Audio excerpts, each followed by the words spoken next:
Hello friends, இன்றைக்கி நம்ம பார்க்க போகிறது ஜாப்பனி அனிமே சீரீஸ்னு can a boy and a girl friendship survive season 1 episode 11 தான் இன்னைக்குள்ள வீடியோவில் பார்க்க போகிறோம். என்னதான் ஹீமவரி நம்ம ஹீரோ கிட்ட ப்ரப்போஸ் பண்ணியிருந்தாலுமே கூட குறையாவோட சேலஞ்ச் இன்னும் சீரியஸாக போய்கிட்டே தான் இருக்குது. ஸோ இந்த எபிசோடுக்கு அப்புறம் தான் கதை இன்னும் சீரியஸாக போகும். சரி வாங்க நம்ம வளவலன்னு பேசாமல் இன்னைக்குள்ள கதைக்குள்ளே போகலாம். இன்றைக்கி நம்ம பார்க்க போகிறது can a boy and a girl friendship survive season 1 episode 11.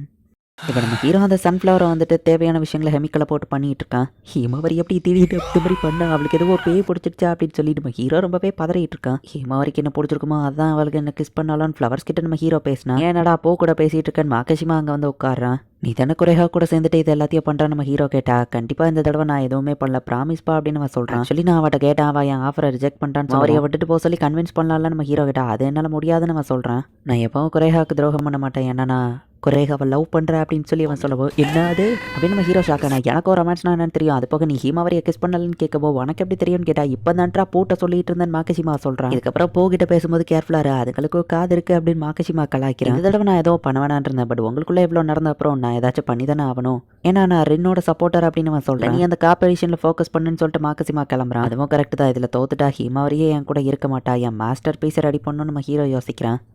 டேஸ்ட்டாக இருக்குது அப்படின்ட்டு ஹீமாவரி அப்படியே ரோபோட் மாதிரி எடுத்து கண்டினியூஸாக சாப்பிட்டுக்கிட்டே இருக்கா. பார்த்தா மொத்தத்தையாக அவள் காலி பண்ணிட்டா.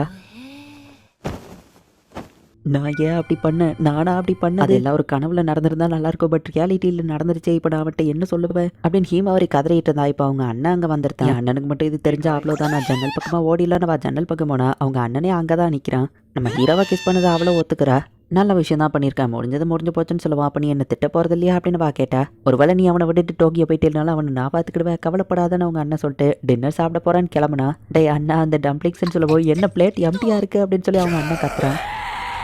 நேத்திலேருந்து என்னோட தாட்ஃபுல்லாக ஹீமாவரி மேலே மட்டும்தான் இருக்குது, என்னால் இது மேலே ஃபோக்கஸ் பண்ண முடியல. நம்ம ஹீரோ பார்த்துட்டு இருந்தா எனோச்சி அங்கே வர. கெமிக்கல்குள்ளே இருந்து நம்ம ஹீரோ இப்போ ஃப்ளவர்ஸை எடுக்க போகிறேன், பட் ஆனால் கரெக்டான டைமிங்காக இருக்குமான்னு நம்ம ஹீரோக்கு தெரியல. பறிக்கும் போது நீ ஹீமாவரியை கிஸ் பண்ணியாமே அப்படின்னு வா கேட்கவும் ஆமாம் நம்ம ஹீரோ சொல்லிட்டு மாகஷிமா சொன்னானான்னு கேட்கவும் நானும் அவங்க கூட வந்திருக்கலாம் அப்படின்னா இந்த மாதிரி நடந்திருக்காது அப்படின்னு எனோச்சி வருத்தப்படுறா. எனோச்சி நானுமே ஹீமாவரியை தான் லவ் பண்ணுறேன் நம்ம ஹீரோ சொன்னா.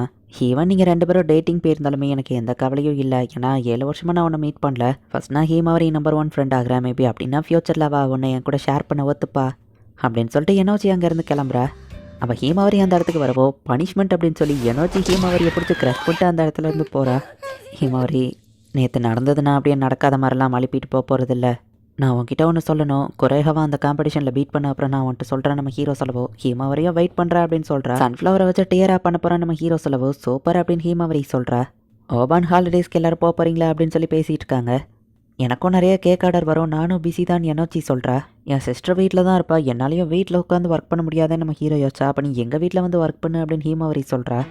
ஹீமாவரி ஃபேமிலி ஊருக்கு போயிட்டாங்க, நம்ம ஹீரோ அவள் வீட்டில் போய் உட்காந்து ஒர்க் பண்ணிட்டு இருக்கான். ஹீமாவரியோட அண்ணன் ஸ்பெஷலாக ஷோஷிலாம் நம்ம ஹீரோக்கு வாங்கிட்டு வந்து கொடுக்குறா. அவங்க தாத்தா வேற டிஷ் நம்ம ஹீரோ கொடுத்து 2 பேரும் சண்டை போட்டுட்டு இருக்காங்க. ஒரு வழியாக நம்ம ஹீரோவா அந்த டியராவை பர்ஃபெக்டாக ரெடி பண்ணி முடிச்சிட்டான். குரேகா கண்டிப்பாக தோற்று போகிறா அப்படின்னு அவங்க அண்ணன் சிரிக்கிறான். ஆப்வியஸ்லி இது உன் மாஸ்டர் பீஸாக இருக்கும் அப்படின்னு சொல்லி அவங்க அண்ணன் பாராட்டுறான். பட் நம்ம ஹீரோ அடுத்த நாள் திறந்து பார்த்தா அந்த பூவோட இலைகள் வாடி போயிடுச்சு. இந்த மாதிரி நடக்கக்கூடாது, வாய்ப்பே இல்லை. கெமிக்கலில் போடும்போது டைமிங் தப்பாயிடுச்சோன்னு நம்ம ஹீரோ வருத்தப்படுறான். இதுக்கு மேலே இதை ஃபிக்ஸ் பண்ண வாய்ப்பு இல்லை, சரி வேறு சன்ஃப்ளவரை வச்சு புதுசாக ஒன்று ரெடி பண்ணு அப்படின்னு அவங்க அண்ணன் சொன்னான். நான் இருந்த எல்லா சன்ஃப்ளவரையும் யூஸ் பண்ணிட்டேன் நம்ம ஹீரோ சொல்கிறான். நான் காரை எடுத்துகிட்டு இப்படியே சிட்டியை விட்டு வெளியே போய் சன்ஃப்ளவரை எடுத்துகிட்டு வரேன்னு அவங்க அண்ணன் சொன்னான். வேண்டாம் நீங்கள் இப்போ தான் குடிச்சிருக்கீங்க நம்ம ஹீரோ கால் டாக்ஸியை புக் பண்ணுறான். இப்போ வேறு ஒரு பீஸை நம்ம ஹீரோ மேக் பண்ணிட்டான். ஹீமாவரியும் ஊர்லேருந்து வந்து நம்ம ஹீரோ மடியில் படுத்து தூங்கிட்டு இருக்கா. ஐயோ கூட தூங்கியே ரொம்ப நாள் ஆச்சு அப்படின்னு வா சொல்லவோ. நீ இப்படி சொன்னால் அதை அவங்க அண்ணன் தப்பாக எடுத்துக்கிட்ட போகிறான் நம்ம ஹீரோ சொல்கிறான். சரி உன் ஃபைனல் ப்ராடக்ட்டை காட்டுன்னு அவங்க அண்ணன் கேட்கும்போது நம்ம ஹீரோவோ காமிக்கிறான். இந்த பீஸும் பார்க்குறதுக்கு ரொம்பவே அழகாக தான் இருக்குது, கொஞ்ச நாளில் நீ இதை பண்ணது உண்மையிலேயே ஆசம்னு அவங்க அண்ணன் பாராட்டுறான். இப்போ குறைகா கிட்டே போயிட்டு இந்த பீஸை காமிக்கிறாங்க. பாவ் இது ரொம்பவே க்யூட்டாக இருக்குது, சோஷியல் மீடியாவில் போட்டால் கண்டிப்பாக ட்ரெண்ட் ஆகும், வெட்டிங் டியரா, உண்மையிலேயே இது வேற லெவலில் சூப்பர்னு சொல்லவும். நான் ஜெயிஸ்டனா நம்ம ஹீரோ கேட்டா க்யூட்டாக இருக்குதான், பட் ஆனால் இது பத்தாதுன்னு சொல்லவும். நான் எந்த பீஸை ரெடி பண்ணியிருந்தாலும் அதை நீங்கள் ரிஜெக்ட் பண்ணுற ஐடியாவில் தான் இருந்திருக்கீங்களா நம்ம ஹீரோ கேட்டா. நான் அந்த மாதிரி நியாயம் இல்லாமல்லாம் நடந்துக்கிட மாட்டேன், வெளியே நீ சூப்பராக ஒன்று பண்ணியிருந்தா ஹீமாவரியை விட்டுட்டு போகலான்னு தான் இருந்துறான். ஆனால் நீ தான் ஒரு ஃபெயிலான பீஸை என்கிட்ட கொடுத்து ஏமாற்ற பார்க்குற, அது உனக்கு நியாயமாக தரல அப்படின்னு குறைகா கேட்கவும். நான் என்னோட எல்லா பீஸையுமே வந்து மாஸ்டர் பீஸ் மாதிரி தான் பண்ண ட்ரை பண்ணுவேன் நம்ம ஹீரோ ஏமாற்ற பார்த்தா. ஒரு மாஸ்டர் பீஸை ஒன்று ரெடி பண்ண சொன்னேன், பட் உன் பூக்கள் வாடி போயிடுச்சு, அந்த ஃபெயிலியருக்கு பதிலாக தான் நீ இந்த பீஸை ரெடி பண்ணியிருக்க அப்படின்னு குறைகா கரெக்டாக கண்டுபிடிச்சிருந்தா. பார்த்தா நம்ம ஹீரோ சிஸ்டர் சாக்குராதா அவகிட்ட சொல்லியிருக்கா. இவன் உன் பெஸ்ட் கிரியேட்டர்னு சொன்னேன், இப்படி டிசப்பாயின்ட் பண்ணிட்டானே அப்படின்னு சொல்லி ஹீமாவரி அண்ணன்ட்டு சொல்லிட்டு சரி வாரேன் நம்ம வீட்டில் போய் அம்மாவை பார்த்துட்டு போகலாம் அப்படின்னு சொல்லி எனோச்சி அவங்க அக்கா குறைகா கூட்டிகிட்டு போயிருந்தா. ஃப்ளவர்ஸ் வாட்டினது நீயா குறைஹாட்ட சொன்னால் நம்ம ஹீரோ சாக்கராவை பிடிச்சி திட்டுறான். குறைஹாட்டை நீ என்ன சமாளிக்க ட்ரை பண்ண, இதுவும் பெஸ்ட் மாஸ்டர் பீஸா? இல்லை டைம் இருந்தால் இன்னும் பெஸ்ட்டாக மேக் பண்ணியிருப்பான்னு சொல்ல வந்தியா? நீ சீரியஸாக இல்லைன்னா அசசரிஸை பண்ணாதான்னு சொல்லவும். பட் நான் சீரியஸாக தான் இருந்தால் நம்ம ஹீரோ சொன்னான். உள்ள இருந்து ரிட்டர்ன் வந்த ப்ராடக்ட்ஸ் அவங்க அக்கா காமிக்கிறா. பார்த்தா பூக்களுமே கொஞ்சம் வாடி போய் தான் இருக்கு. இன்னொரு பூ அது கொஞ்சம் கிழிஞ்சு போய் இருந்தது. இப்போ புரியுதா உனக்கு? உன்னோட அசசரிஸ்லாம் டைமில் ஃப்ரோஸ் ஆகி இருந்தான்னு சொன்ன அப்புறம் நீ ரொமான்ஸ்ன்னு புதுசாக உன்னை ட்ரை பண்ண. பட் அதுலேருந்தே உன்னோட பீஸ் எதுவுமே பெர்ஃபெக்டாக இல்லை. நீ ஒரு கிரியேட்டராக இருக்க தகுதி இல்லாதவனா மாறிட்ட. உன் மாஸ்டர் பீஸை ரெடி பண்ண சொல்லி உன் லைஃபே இந்த மேட்ச்சில் அடங்கி இருந்தது. பட் நீ என்னடான்னா மாஸ்டர் பீஸை ரெடி பண்ணி வாட வச்சுட்டு ரொமான்ஸ் தான் முக்கியம்னு அதில் ஃபோக்கஸ் பண்ணியிருந்திருக்க. கடைசியில் அவசரமாக இன்னொரு பீஸை கிரியேட் பண்ணி கொடுத்துருக்க. அது கண்டிப்பாக மாஸ்டர் பீஸ் ஆகாது அப்படின்னு சாக்கரா சொல்லவும், நான் ஜெயிச்சா வந்துட்டு ஒன்று சொல்கிறேன்னு சொல்லியிருந்தேன்ல ஹீமாவரி, அதை நீ டோட்டலாக மறந்துடுன்னு நம்ம ஹீரோ சொல்கிறான். இப்போ மாகஷிமா வந்து ஹீமாவரியை பார்த்து மீட் பண்ணி பேசுகிறேன்.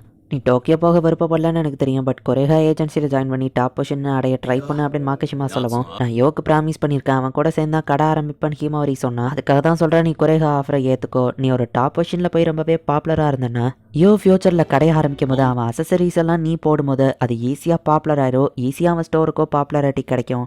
ஜஸ்ட்டு கொஞ்சம் வருஷம் பிரிஞ்சிருக்கிறதுனால உங்கள் ரிலேஷன்ஷிப் பிரேக் ஆயிரும், நீ பயப்படுறியா அப்படின்னு மாகஷிமா கேட்குறான். உங்கள் 2 பேர் ட்ரீமுமே ஒன்றா இருந்துச்சுன்னா ஈவன் ஃபியூச்சரில் நீங்கள் எவ்வளோ தூரம் தள்ளி இருந்தாலும் ஃபீலிங்ஸ் அப்படியே தானே இருக்கும். ஃபியூச்சரில் ஹெல்ப் பண்ண நீ செலிபிரிட்டி ஆகிறது ஒரு ஆப்பர்ச்சுனிட்டி, யோசிச்சுக்கோ அப்படின்னு சொல்லிட்டு அவன் கிளம்புறான். டோக்கியோ போகிறான்னு இந்த பிரச்சனையை ஆரம்பிச்சது நான் தான். கடனும் எனக்கு தான் இருக்குது, இதில் அவன் ஏன் கஷ்டப்படணும் அப்படின்னு ஹீமாவரை யோசிச்சுட்டு இப்போ நம்ம ஹீரோவை மீட் பண்ணி பேசுகிறா. நான் இல்லாத நேரத்தில் எனக்கு சீட்டிங்லாம் பண்ணிடக்கூடாது சரியா அப்படின்னு வா சொல்கிறா. குறிப்பாக எனோச்சி கூட எங்கே போயிடாதன்னு வா சொல்கிறா.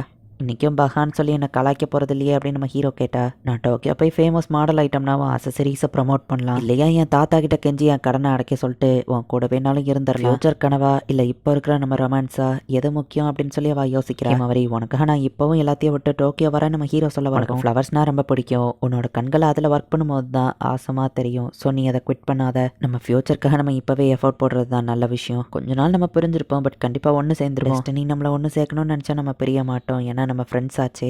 நம்ம ரொமான்ஸுக்கு குட் பை அப்படின்னு சொல்லிட்டு அவள் சொல்கிறா. இந்த இடத்துல இந்த எபிசோட் முடியுது. நம்ம ஹீரோ வந்து இப்போ வரைக்கும் அவகிட்ட ப்ரப்போஸ் பண்ணலை. பட் 2 பேரும் ஒருத்தர் லவ் பண்ணுறாங்க தான். பட் ஆனால் ஹீமாவரையும் வந்துட்டு டோக்கியோ போய் மாடலானா ஃபியூச்சரில் நம்ம ஹீரோவோட கடையை ப்ரமோட் பண்ணலாம் தான். பட் இப்போ இந்த இடத்துல இவங்க பிரிஞ்சு போயிட்டாங்கன்னா ஃபியூச்சரில் இவங்களுக்குள்ள இருக்கிற அந்த ஃபீலிங்ஸ் அதே மாதிரி இருக்குமாங்கிறது டவுட் தான். ஹீமாவரி டோக்கியோவில் யாரையாச்சும் மீட் பண்ணுவா. இங்கே எனோச்சி நம்ம ஹீரோக்கு கூடவே தான் ஆக்கஷிமா தான் ஹீமாவரி மண்டையை கிளம்பி அவளை டோக்கியோ போக ஒத்துக்கிட வச்சுட்டான். ஏன்னா ஹீமாவரி இங்கேருந்து கிளம்பிட்டான்னா 2க்கு சான்ஸ் ஈஸியாக கிடைக்கும். பட் என்னதான் நடக்க போகுது அப்படிங்கிறத நெக்ஸ்ட் எபிசோட் பார்த்து தெரிஞ்சுக்கோங்க. தேங்க்யூ ஃபார் வாட்சிங். Bye guys. நெக்ஸ்ட் எபிசோடில் மீட் பண்ணலாம்.